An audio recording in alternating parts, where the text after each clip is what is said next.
Here's an example that relies on stuff we already know how to do. We're being asked to find the domain of this monstrosity, which is a rational function.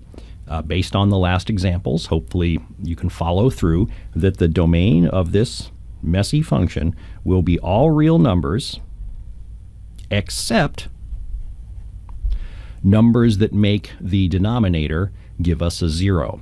Now, isn't this nice? The denominator is already factored for us, and so we can read right away that values of 2 or -3 would be no-nos, right? If we plug in a 2 or a -3 into this denominator, into this whole function, we will get 0 in the denominator, and that is bad news. So we may use any value of x in the universe, all real numbers, except for 2 and -3 themselves, which isn't a bad deal. There's infinity minus 2 values we're still allowed to use. Now, we are going to simplify this function. Simplifying asks us to make a more efficient version of it. There might be redundant terms that haven't been canceled out yet. All right, so I'm going to simplify it by, first, I'm going to start factoring the numerator. The numerator has an x in every single term, and if I factor that out, I will leave behind x squared minus 3x plus 2. And that's still over x. Uh-oh, focus. Hey, it refocused. Good. So I've factored out the x in the numerator. Now the numerator can still be factored more, and so I'm going to do that. I'll set up everything else. The denominator is being very patient with all of this. Okay, that's a good start with the factoring of the numerator. Really, I'm just working on the x squared minus 3x plus 2. I need constant terms in these binomials that will give me a product of plus 2, and additively will help produce this -3x. And those numbers will be, how about minus 2 and minus 1. This multiplication will give me x squared, that front term, -2 times -1, there's my plus 2, and then my cross terms are from the middle, -2x, and from the outside, -1x added together, there's my -3x. Oh, look at that now. Canceling, yay!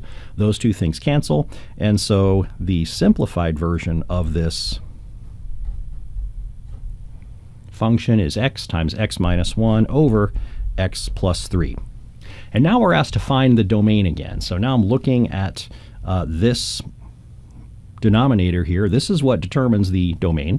The domain is everything I'm allowed to plug in for x. I can plug in 0 for x. That will give me a 0 in the numerator, but that's not bad.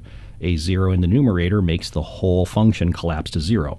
Similarly for x equals 1. X equals 0, x equals 1, they're fine in the domain of this. The only problem here is a -3 in the denominator, and so I will say that the domain is now all reals except x equals -3. And 2. Now you may be saying, what the heck? If I take 2, plug it in here, everything's fine, right? Well, here's the problem. This function has history. The function was not handed to us in this form. It was handed to us in this form. From the very beginning of this process, x equals 2 was ruled out of the domain. Just because we have now simplified the function, that doesn't mean 2 gets to sneak in the back door and now get to be part of the domain again. It was kicked out up here, and it remains out. So even though the function has been simplified, we are not allowed to plug in x equals 2. Graphically, that means if we were to plot this mess, there would be a little tiny hole in the graph right above or below x equals 2 because we wouldn't have a point to plot there. This is pretty subtle. This will mess you up. But just try to remember, if you kick something out of a domain of a function, no matter what simplifications you do to that function afterwards, you can't bring that number back in to the domain.